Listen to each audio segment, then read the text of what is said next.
देखो last year 17 बच्चों के 720 मार्क्स आए थे एंड 700 प्लस तो मोर देन 140 बच्चों के आए थे। ऐसे में एम्स दिल्ली जाने का सपना केवल वही देख सकता था जिसे 720 या 715 मार्क्स आए हों, जो कि अपने आप में एक अचंबा है। जब 710 मार्क्स लाने वाले बच्चे को अपना ड्रीम कॉलेज नहीं मिलेगा तो कई सारे नॉर्मल स्टूडेंट्स जो कि गवर्नमेंट कॉलेज का सपना देखते हैं वो तक टूट जाते हैं। अब जहाँ बेस्ट स्टूडेंट्स के लिए कंपटीशन इतना टफ है तो इमेजिन करो कि तुम कहाँ स्टैंड करते हो। ऐसे में कोई भी गलती तुम्हें कई सालों तक पीछे कर देगी। तुम्हें समझ में ही नहीं आएगा कि तुम्हारे ड्रॉप पे ड्रॉप क्यों लगते जा रहे हैं एंड आखिर क्या ऐसा है जिसे तुम्हें चेंज करना है, जिससे तुम्हारा नीट क्रैक हो जाए। इसलिए आज मैं तुम्हारे साथ ऐसी 10 कॉमन मिस्टेक्स शेयर करने वाला हूँ जो कि हर एक नीट एस्पिरेंट करता है। मुझे मेरी इन मिस्टेक्स को समझने में 2 साल लग गए थे, बट थ्रू दिस वीडियो तो मेरा पूरा 2 साल का एक्सपीरियंस केवल 10 मिनट के अंदर पता कर लोगे। वो कहते हैं ना कि मूर्ख ही लोग होते हैं जो कि खुद हर चीज़ को एक्सपीरियंस करते हैं जब वो गलतियां कोई और करके बैठा होता है एंड बस तुम्हें उसके पास जाके उससे पूछना होता है। तुम अगर क्लास 11th में हो, 12th में हो, ड्रॉपर हो, ये वीडियो तुम्हारे लिए बहुत इंपॉर्टेंट है। तो चलो वीडियो स्टार्ट करते हैं। देखो नीट के एग्जाम में तुम्हें घंटों बैठ के पढ़ना पड़ता है। ऐसे में हम सोचते हैं कि कोई ऐसा एज मिल जाए जिससे हम बाकियों से आगे निकल पाए। यही सोच के काफी बच्चे एनसीईआरटी के साथ दूसरी किताब पढ़ना भी स्टार्ट कर देते। अब देखो मैं ये नहीं कह रहा कि तुम दूसरी कोई भी किताब मत लगाओ, it's your choice, but NCERT specially for chemistry and biology बहुत इंपॉर्टेंट होती है। पर भैया एनसीईआरटी तो सभी पढ़ रहे हैं, उससे सिलेक्शन थोड़ी होगा। सभी पढ़ तो रहे हैं लेकिन सभी सही से नहीं पढ़ रहे हैं जैसे पढ़ना चाहिए। तुम्हें एनसीईआरटी की एक एक लाइन का डीप मीनिंग पता होना चाहिए एंड एक एक एग्जांपल, एक एक फैक्ट बिल्कुल जीप पर रटे होने चाहिए। मतलब तुम्हें रात को उठा के भी पूछूं तो तुम्हें याद हो। तुम इसके लिए मेरी बायो के फ्री नोट्स भी यूज कर सकते हो जो कि मेरे टेलीग्राम पे अवेलेबल हैं, जिससे तुम्हारे एनसीईआरटी की डेप्थ पता चल जाएगी एंड वो एनसीईआरटी तुम्हारे दिमाग में बस जाएगी। कई सारे बच्चे एक्स्ट्रा पढ़ने के चक्कर में एनसीईआरटी को साइडलाइन कर देते हैं एंड साथ ही साथ में एक और ब्लंडर कर देते हैं जो कि यूट्यूब पे डिफरेंट लोगों की वीडियोस देखना एक ही टॉपिक के ऊपर, या फिर लोगों की डिफरेंट स्ट्रेटेजीज देखना जिसको तुम बस 1 या 2 दिन अप्लाई करके भूल जाते हो एंड फिर नेक्स्ट वीडियो पे आ जाते हो, जो कि अल्टीमेटली तुम्हारा टाइम वेस्ट कर रहा है। तुम्हें एक पर्टिकुलर मेंटर, एक पर्टिकुलर टीचर के पास स्टिक होना है एंड उस पर पूरा भरोसा करके अपना सिलेबस कंप्लीट करना है। मिस्टेक नंबर 2, देखो हम सब मेहनत किसी न किसी वजह से करते हैं, मेहनत के बाद एक डिजायर्ड रिजल्ट चाहते हैं, लेकिन इसमें प्रॉब्लम तब आती है जब इन रिजल्ट से नेगेटिवली इफेक्ट होने लगे। कई बार तुम्हारे रिजल्ट अच्छे नहीं आते, तुम फिर से मेहनत करते हो, पूरी जी जान लगाते हो, लेकिन फिर भी रिजल्ट अच्छे नहीं आते एंड इसके बाद तुम सेल्फ डाउट में चले जाते हो, डिप्रेशन में चले जाते हो एंड तुम्हें लगता है कि तुमसे नहीं हो। देखो यार, मेरी नीट में ऑल इंडिया रैंक 223 आई थी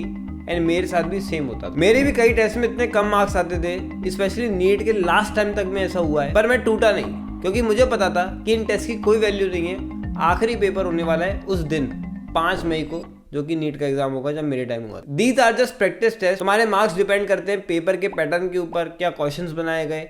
there are multiple things involve. तुम्हें बस कर्म करते जाना है, फल की चिंता नहीं करना। तुम्हारा रिजल्ट तुम्हारे 2 साल की प्रिपरेशन पे डिपेंड करता है, ना कि वो छोटे से टेस्ट पे। तो मार्क्स कम भी आए तो एनालाइज करो, वीकनेस समझो और उसको सही करो। मिस्टेक नंबर 3, तुम सबके साथ ऐसे जरूर हुआ होगा कि तुमने कोई मोटिवेशनल वीडियो देखी एंड फिर तुम तैयार हो गए कि अब तो मैं 3 बजे उठूंगा, 4 बजे उठूंगा और रात को 11 बजे सोऊंगा और दिन में पढ़ूंगा बिना खाए पिए, एकदम मजा आ जाएगा। बट ऐसा कितने दिन होता है?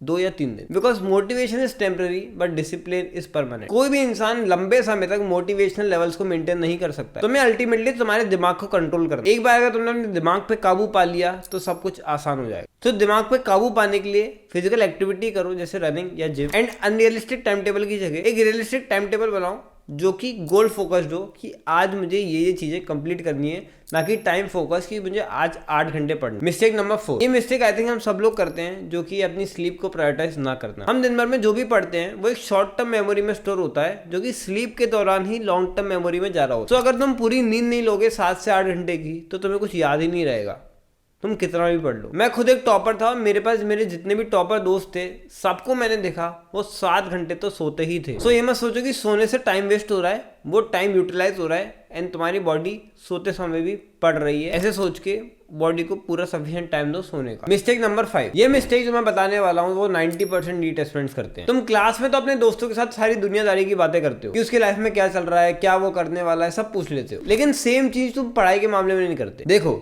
अगर तुम्हें एवरेज से ऊपर उठना है तो क्वेश्चन पूछने की हैबिट बनाओ। टीचर से पूछने में शर्म आ रही है तो अपने दोस्तों से पूछो, अपने क्लास के टॉपर से पूछो, बट बेशर्म होके जाओ एंड पूछो, बिकॉज यही सबसे बड़ी कड़ी है जो कि तुम्हें ऊपर तक पहुंचने नहीं दे रही है। मैं अपने टाइम पे टीचरों से अनाप शनाप सवाल पूछ के पूरी क्लास को हंसवाता था। मेरे ऊपर क्लास का गधा से गधा बच्चा मेरे ऊपर हंसता था, बट मैं रिजल्ट वाले दिन दिखा देता था कि मैं ही टॉपर हूँ एंड मैंने पढ़ा है। भले ही कोई भी मेरे पे कितना भी हंस ले, अल्टीमेटली मैं नीट को क्रैक करूंगा अच्छे से। That is the type of confidence you need. अपने टीचर से सिली डाउट पूछो, लोगों को हंसने दो, आगे की बात रिजल्ट के बोर्ड पर करें। मिस्टेक नंबर 6, देखो कोविड के बाद एजुकेशन चेंज हुआ एंड लोग ऑनलाइन को इंपॉर्टेंस देखने लगे। ये काफी कन्वीनियंट है, काफी हेल्पफुल है, बट इससे सबसे बड़ी प्रॉब्लम हुई है रिटेंशन की। ऐसा देखा गया कि बैच स्टार्ट होने से पहले जितने एनरोलमेंट हुए थे, बैच के एंड आते आते केवल 30% ही बच्चे होते हैं जो कि आखिर में पढ़ रहे हो, बाकी 70% बच्चे गायब। वो क्लासेस को अटेंड ही नहीं कर रहे होते हैं, अपना टाइम वेस्ट कर रहे होते हैं। एंड तुम अगर ऑनलाइन स्टूडेंट हो तो तुम्हें ऐसा बिल्कुल भी नहीं बनना है। ऑनलाइन में रिकॉर्डिंग मिल जाने की वजह से बच्चे सोचते हैं कि बाद में देख लेंगे, बाद में कर लेंगे, एंड वो बात कभी भी नहीं आता।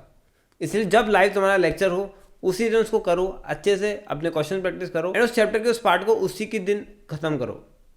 बात के लिए बिल्कुल मत छोड़ना, नहीं तो बैकलॉग बनता जाएगा। स्पेशली ऑनलाइन वाले तुम सुन लो, अगर कोई बच्चा प्योरली ऑनलाइन पढ़ रहा है इसका मतलब उसके पास रिसोर्सेज की कमी है, वो गांव में बैठा हुआ है एंड उसके पास ज्यादा मौका नहीं है लाइफ के अंदर। एक मौका भगवान ने बड़ी मुश्किल से दिया है कि तुम डॉक्टर बन सकते हो पढ़ लिख करके, तो अपने माँ बाप का नाम रोशन करो एंड पढ़ाई करो, टाइम वेस्ट मत करो। मिस्टेक नंबर 7, मैंने रिसेंटली एक वीडियो निकाली थी मोस्ट इंपॉर्टेंट चैप्टर्स की।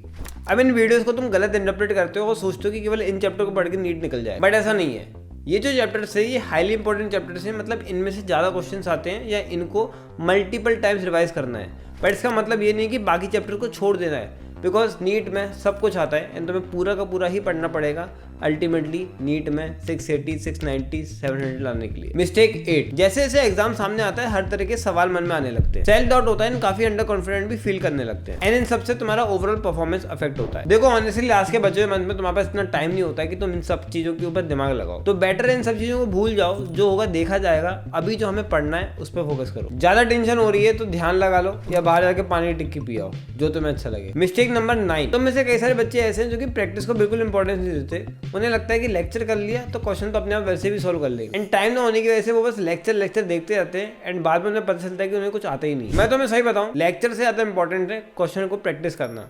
तुम्हें भले नहीं भी आता हो ना तो भी क्वेश्चंस लगाओ, तुम्हें धीरे धीरे समझ में आएगा कि किस तरीके के क्वेश्चन पैटर्न पूछा जाता है एंड फिर जब तुम पढ़ोगे तो बेटर समझ पाओगे। मैं खुद ये चीज करता हूँ नीट पीजी की प्रिपरेशन के टाइम पे, जब मैं क्वेश्चंस को लगाता हूँ पहले एंड फिर समझता हूँ कि क्या चीजें ज्यादा आती है, किस तरीके की चीज़ों को किस तरीके आंसर करना। कई सारे बच्चे PYQs भी नहीं लगाते हैं ये सोच के कि पहले पूछा गया है तो अब फिर से थोड़ी पूछा जाएगा।